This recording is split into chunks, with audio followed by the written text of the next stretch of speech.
প্রিয় হাদি ভাই, আপনি অবসরে গেলেন, কিন্তু আমাদের জন্য কঠিন খেলাটা রেখে গেলেন। আপনার অবসর আল্লাহ কবুল করুন, আপনার অবসরে আল্লাহ সন্তুষ্ট হন। হাদি ভাই ছুটি নিয়েছেন, তবে খেলা ছুটি নেয়নি, বরং শুরু হয়েছে মাত্র। হাদি ভাইয়ের প্রতিবাদ প্রতিরোধ ছিল ভারতীয় আধিপত্যবাদের বিরুদ্ধে। আগ্রাসী ভারতের বিরুদ্ধে দাঁড়িয়ে হাদি ভাই নিজের জীবন পর্যন্ত বিলিয়ে দিলেন। অথচ যে আধিপত্যবাদের বিরুদ্ধে হাদি ভাই লড়ে গেলেন, চলে যাওয়ার পরে হাদি ভাইয়ের কবরে লেখা হলো আধিপত্যবাদ বিরোধী আন্দোলনে শহীদ শরীফ উসমান বিন হাদি। এই আধিপত্য কার ছিল? তার নাম হাওয়া হয়ে গেল কার ইশারায়?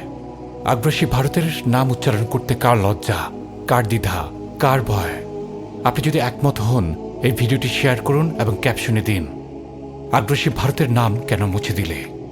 হাদি ভাইয়ের রক্তের সাথে এটি হচ্ছে প্রথম গাদ্দারি, ভারতের নাম মুছে দেওয়া।